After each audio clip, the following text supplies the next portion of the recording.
just saw Nestea defeated by Byung here at the GSL studio in Mokdong, Seoul, Korea. I'm Wolf. With me is Kaldor. Some people would argue that Agnes T can't be defeated, that he sometimes let other people win. Yeah. You know, we just saw a bunch of foreign fans here in the studio. Now, because Nestea lost to Byung, that means he is actually the player to go on to face TSL Pult in the final round. Yep, a Terran versus Terran, therefore. Pult once again in that final round there. And, well, now we are focusing on to a Protoss versus Terran. We are Flying up against MVP. And, well, in the Pro League, Flying lost against the Zerg opponent. Now he's up against Terran. Yes, indeed. And I can't believe that we have MVP in Code A.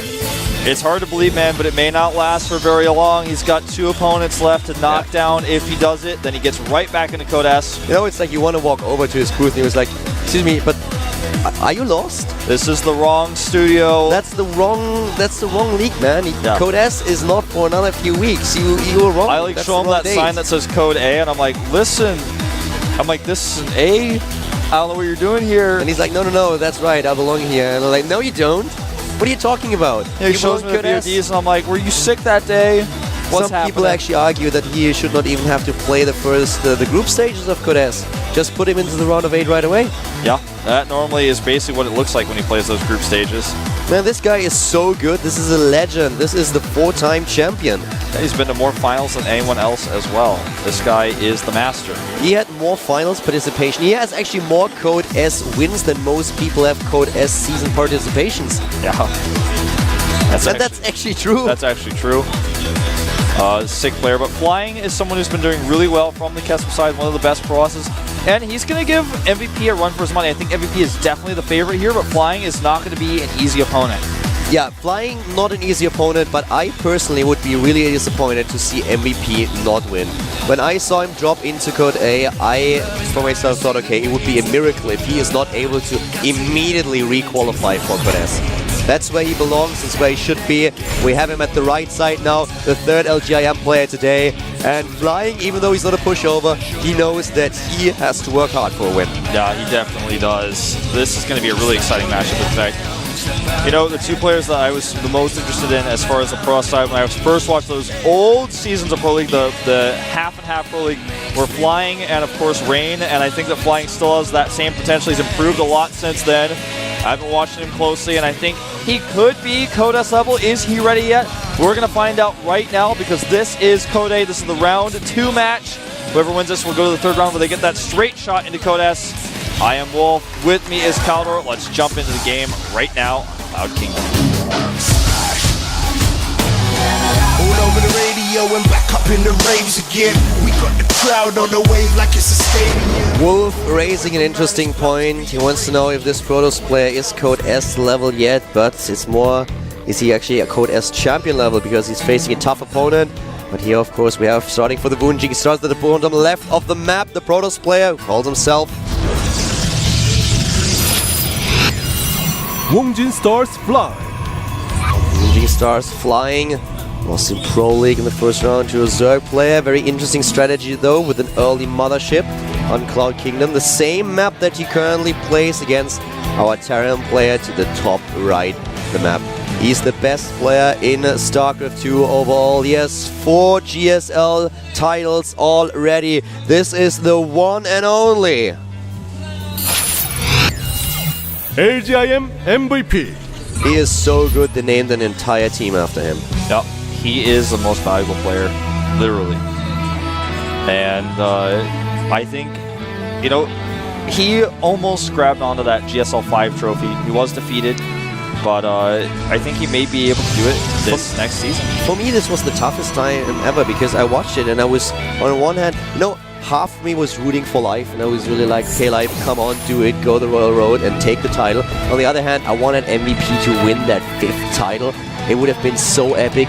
But then he dropped out. He is now in Code A, and he wants to make his way back into Code S to participate in Code S next season. Can he do that? Well, it's not an easy road. By the way, he's going to be doing, it looks like, this Hellion Medevac drop build, and this is not something oh my god, this timing! Yep, just barely able to get that SUV in there in time. Could it get any closer than this?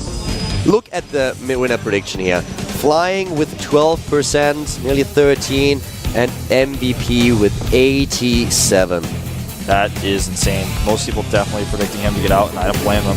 If I had to vote, if I had to put my life on it, I would vote for him too. Yeah. I mean, who wouldn't? Exactly. Now the factory is going up in the main base. Remember, Flying has no idea about this. The second gas goes down as well. You may actually see Banshee play with that second gas. Yeah, for Flying, this is like super annoying. He moved down with his probe the entire map, and he doesn't get any scouting information whatsoever. He's just looking at the wall. He's like, well, that didn't work out, so now I guess I walk the entire way back. He's checking for proxies. He's got 2 and 2 in gas, Naniwa style. And he may go for Robo off one base to try to figure out what's going on. Seems unlikely, but it's definitely possible. Well, MVP... Huh? Oh, I thought he was in the hide zone. Sorry, I freaked out. If MVP actually has shown one thing in the past, then is that he can play it all. He can play the macro game, but he won't hesitate to cheese you if he actually thinks that you are weak against it. If he thinks that you have a tough time against cheese, then that's what he's gonna do. And look at what Flying does. I did not expect him to go for a strategy like this, but he drops a Twilight Council right away, and it looks like we're gonna have... Yeah, possibly DTs here. Possibly DTs. Well, actually, he's also getting the Robo, but that could still be for DTs, for a drop with the DTs, but it makes it much more likely we're going to see a Blink build. Yep. With the additional, of course, with the additional Robo here, he will have an Observer that will give him vision onto the high ground, so Blink would also be a good option here. And one of the most important things about this is it also gives him detection for possible Cloak Banshees that it looks like MVP is going there's for. the Blink. And there's the Cloak. I more expected him to be a little bit sneaky and go for a Templar build at first, but with the Robotics, of course, that makes a lot more sense. And nice micro here on those Stalkers. One shot too low, but too not slow though. Good enough. Yep, and now everything's going to be seen. Not everything, not just yet. Will he spot He it? needs to pull the probes to block it. If he actually lets him see this. Oh, perfect pylon. That was pretty cool. That was really good. That's exactly what he needed. And that's actually the next pylon he also needed to build a supply, so that was pretty nice too. Yeah. He didn't even have to make an extra pylon. That was really well done. And MVP now nearly on his way with the first Banshee. Now, the Observer is so critical here, he needs to make sure that he can actually take out these Banshees. The question is, where is the Observer going to be? It's going to go across the map first. He sees the pylon. This is going to tip him off. He may even start a bunker on the main base right away. And now we will most likely see a second Observer. Oh, he's not going to get those Stalkers out. No. Cancel. But at least this gives him a bit of an idea what's going on here. But also, this is shutting down the timing for Flying immediately. Yep. He is actually might just make a Nexus now instead of actually doing the attack because this isn't really going to work. P, on the other hand, has this command center, but he also has siege tanks. Yeah, he's got siege tanks. That's the next step. And I mean, honestly, Flying is just going to try to poke here, but he's not going to commit heavily. There's nothing at home to detect. Now starts another Observer. Oh, if he scans and kills his Observer, the Banshee is uncontested here. Yeah, that's true. There we go, doesn't scan it, blinks in though. Does he have enough? He cancels Cloak. Oh wow, this is actually starting to look really scary for MVP. Yeah, it definitely does. He blinked in, took down the Banshee and the tank, and now with good micro he can save a lot of these Stalkers, and he has the micro there. So far the siege mode is not completed. With siege mode he will be in a good spot. The Observer is also still alive, but we still have a Banshee firing away somewhere. He's killed a few in the probes main base. Four in total. And Observer's here, but it doesn't matter because he canceled Cloak. And that allowed him to get those siege tanks out. It looks like Flying is still considering, okay, there's the Nexus. It looked like he was still considering, do I just make another pylon and continue the attack? I don't think that's a good idea because he's got siege mode, but he was trying to think about it, but he does decide to finally make that Nexus. So 2 of the Banshees are now gone. We have a couple of Harvesters killed, 4 in total. The Stalkers at the front did a good job taking down Banshee number 1 and also the siege tank. And at this point we have the siege mode. Oh, did he kill it? Nope, 12 hit points left. 12 hit points on the Observer. He was stalking it. I think that might have even been a bait from Flying. He moved it right outside of the range of the Marines and then just let him scan it. Well, but good luck with the rest of his Stalkers at the low ground. He will have to get away with those guys. Yep, he will he scan again for the Observer. He's got enough energy, he decides not to. Siege mode is here. It's a big problem. He can't actually commit. Can't move it. Got to be careful, Flying. Yeah. Falling all over the MC here. Lost one of the Stalkers. That's the one thing that he didn't know, though. The second siege tank moved a little bit closer, and here comes the second scan for the observer. Takes it down, and of course the expansion now for MVP. Double mule. Let's have a quick look at the harvester counts. 32 for MVP, 27 for flying. Therefore, still a lead in the harvester count for MVP in addition to the double mule. Yep, and we blink back. MVP definitely in a heavy lead at this point with that command series had up for a while. He's been able to make extra SCVs. 33, Harvesters 29. Never as a pro do you want to have less probes than your opponent has SCVs. You are supposed to have more because your opponent needs the time to upgrade to the orbital command when he can't produce any workers. And he can't chrono boost. Exactly, the chrono boosts are missing, and well, that's what normally a Terran player makes up for by just using his mules. But now MVP has the harvester lead and the mules. Yep. This is looking worse and worse by the moment for flying. He's going for a Colossus follow-up here, though. And the Stalker's already figured out Banshee is on the move. He had an observer to spot for that path. He actually should be able to blink under and kill it. Depends on how quick MVP responds. Nope, too slow. Yep. Bye-bye, Banshee. Blink and die. Well done. Really well done by flying. Nice map awareness here. Yeah, that's really important because that means the Banshee's not going to see the Colossus, first of all, but also it also indicates to him that he doesn't have to worry about any run-bys for Banshees anymore. Or flybys, I guess I should say, because Banshees don't run, they fly. DTs out the sky. I could actually make an ad campaign selling Banshees. I'm not going to do it, though. I have another job. I have another job I like better, so I'll pass. I was only hoping for that ad. Maybe next time. Well, we have the first few medevacs now out for MVP, and this is also the time where he can start to go for a little bit of a drop play if he wants to. On the other hand, those Stalkers are still present. Yeah. When you have Blink, you can pretty much always be present against a Terran army. Yeah, he doesn't have too many, but it's definitely right. And he has the Blink, so why not? Just has to make sure that those Marauders are not getting too close. He sees the Colossus with that scan and starts Vikings immediately, by the way. Yeah, and also the siege tanks on the high ground now. He doesn't have thermal lance, so he can't actually poke at them. That's not where you want your Colossus to be. He wants to try to hit these units as they come down the ramp, but with the siege tanks there to support, he doesn't have to worry. And the Vikings will be there soon, so that helps them zoning them out, because what exactly are they supposed to do? The Vikings have such a long range that as soon as those Stalkers move into the range to kill the Vikings, they are actually attacked by siege tanks. Very true. 3 additional gateways coming down for flying right now. He's trying to catch up in supply. He's trying to build that proper composition. His upgrades are coming along, but MVP's upgrades are better. MVP stopped his harvester production at 46, so he didn't go over 23 harvesters per base. No third for him, or for flying, none of them. He's trying to take another base here. Those Vikings are on the move. Where are they? Oh, there we go. Yep, the first 2 arrive now, and he scans and kills the observer. Nicely placed.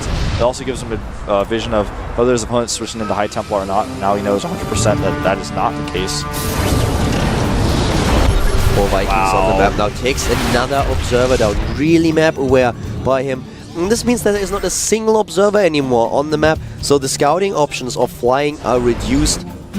I think we're going to see MVP potentially go for that, what I call the Lazy Boy Terran map, where he pulls the SCVs, because he knows that if this keeps up, Flying may get an upgrade advantage on him. And Flying looks like he's the one who wants to fight first. Guardian Shield goes up, the Colossi are here. He's got so many of them, he knows the Viking count is low, but he has nowhere near enough units to fight this, and I think he didn't realize it until just now. Yeah, taking down 1 siege tank, a few Marines, but that's it. Not a lot. That's part of the thing that happens when you don't have an observer. You're like, you can't see exactly how many units are really back there, and you think you can take the fight. In this case, he could not. Absolutely not. No way. 3rd base attempt by Flying. Army supply. Just look at the difference here. 100 for MVP and 70 for Flying. And now here comes MVP. He sees this 3rd base attempt. At least the pylon that's there. Of course, there is no Nexus just yet. Yep, pylon will go down. In fact, supply blocking Flying. He's trying to switch into Templar tech as he gets charge out. Only 1 forge. He cannot afford a second forge out. How many Vikings do we have? There's 2 on the production tab, 7 already in the game. And MVP knows with that scan, hey, still no Nexus being made. I can actually just walk away here. I can make my own command center. Yeah, he could. He could take a 3rd here. So far, he decided not to try and do so. He's just getting more and more units, more and more upgrades. There's a +1 attack upgrade. Well, one's lonely zealot on the map. No SCV pull just yet. Still producing the Vikings. No sign of a third command center, however. There's the Nexus. Here's the 30 supply lead, and there's the Nexus, yeah, exactly. But the army supply heavily in favor of MVP. 128 to 87. That's a 40 supply army lead right there.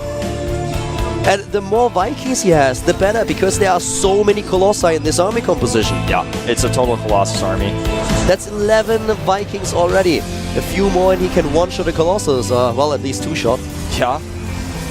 MVP should actually be able to easily take out this third base. He's not doing a massive SCV pull, it's just a pressure. Oh my god, and that's a lot of pressure. That's enough pressure to actually just force him to cancel without even running up the map. He can't hold the ramp with his Colossi against that many Vikings. He's actually desperately now trying to kill the rocks so the Zealots can be useful with their charge upgrade. This is just MVP pressure, staring you in the eye and forcing you to cancel Nexus without you even having to move. Yeah, when MVP's units look at you across the map, you freak out. That's what your observer, like, the observer makes the order. He's like, nope, gotta cancel it. He's like, you know what, if you saw what I saw, you would cancel it too. Now, MVP at this point can just walk up the ramp and start to trade with his Vikings, making sure that his Bioforces protect them. See, he got those siege tanks still. Is maxed out, and now he moves in. Here come the Vikings, and they are hitting volley after volley. And those Colossi, they do not stand a chance. Yeah, really nice micro by flying, but he just doesn't have enough. No, he doesn't. The Colossi are starting to fall here. The Zealots doing a decent amount of damage. He needs to pull it back now. The force fields are not working in his favor anymore. The Vikings are gone. Yeah, flying with some great micro against the Vikings. Now the Colossi are still here with Archons to support. At least two of them. MVP is on the top of the ramp. He still has 3 Vikings left. The Stalkers trying to deal with them. Yeah, and the Vikings are not going to finish off the Colossi, but I think the Bioforce is going to be enough to do just that. MVP is getting a lot of hits here, but he has a massive force, and he is taking down the last Colossus. He's taking down the last blue units. Another round of warp-ins, but what are those Zealots going to do? Not much, man. I think this is going to be it for game number 1. MVP cannot be stopped. GG! LGIM MVP wins the game, scratches his nose. Game 2 where? Flying is down a game already, and it is the champion who takes the first game. 4-time GSL champion. Flying. This is crazy. Flying's How can you get 4 titles? Flying's build just got scouted, and I feel like when that happens, you lose the pylon, you're just already behind. Then he tried to figure out how to fight, and MVP was just always one step ahead of him. Especially when it came to economy of a composition-wise as well, even in upgrades. The Forge upgrades were starting to pass MVP, but he never got to that point. The next map in this series is actually going to be Abyssal City. A pretty good map for Cross, I feel, against Terran. Man, I have to say, tea in Korea is disgusting. Well, you don't like that tea? Let me smell that. That is that brown one that they have out there. I tried that and thought that might be maybe healthy and help me to get through the cast. I've had that kind of tea. To me, it's okay. It's not something Really? I drink for the taste, but It's like, who would drink that for the taste? no, I don't think anybody does. I just had to cough again, and I was like, okay, well, just take a sip of hot tea. That's probably gonna help you. And I was like, oh my god, what is that? Well- Motor oil in form of tea? Don't worry, there's lots of different flavors out there. Yeah, I hope so. This next time, I think you should probably bring your own packets in your backpack or something. Put them in your pocket. What is that? What is that supposed to be? I don't think there's... Motor oil? Yeast? What is that? I don't know what the flavor is, man, but I can handle it. It's not what I drink for taste, though. Yeah, who would? Maybe Exactly. tasteless. Well, that tea certainly is, man. That is not tasteless. You can taste it. It's bad. You tasting it? It's really bad. Well, Well, guys, we are jumping into the second game. Protoss versus Terran. MVP up against Flying, winning game 1 and now fighting his opponent on map number 2, Abyssal City. I hope you guys are ready, because here we go.